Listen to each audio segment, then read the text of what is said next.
Good day everyone. My name is Clark Jarason P. Bukaw, a base IT3 student.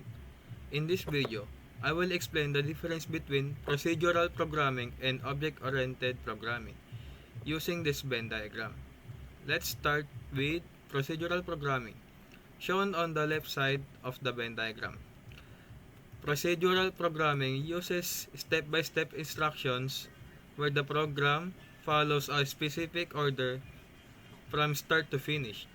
It mainly focuses on functions and procedures, which means the program is divided into tasks that perform specific actions.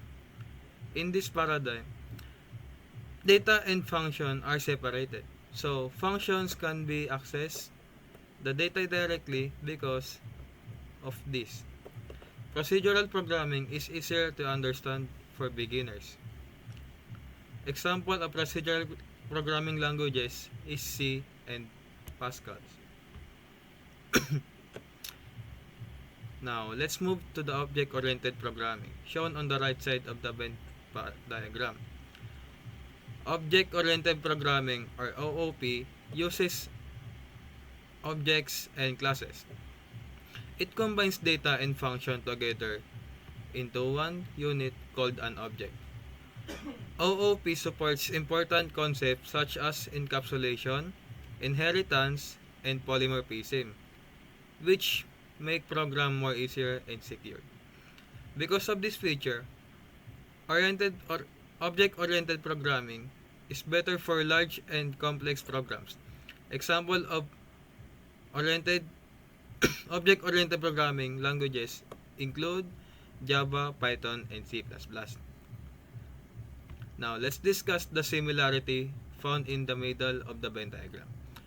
Both of procedural programming and object-oriented programming are programming paradigms.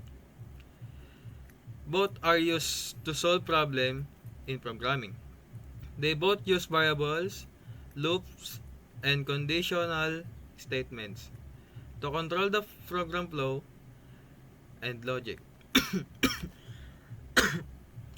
Even though they have different approaches, both paradigms help programmers create functional and efficient programs. To summarize, procedural programming focuses on step-by-step procedures, while object-oriented programming focuses on objects and classes. And then, next summarize is procedural programming separates data and functions, while OOP combines them together. And last summarize of all, procedural programming is easier for beginners, while OOP is better for complex systems.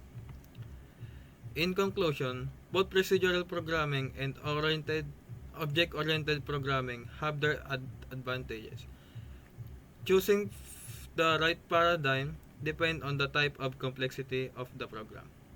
Thank you for watching. This is Clark Jarason P. Bukaw, base IT3, explaining procedural programming versus object-oriented programming. Thank you.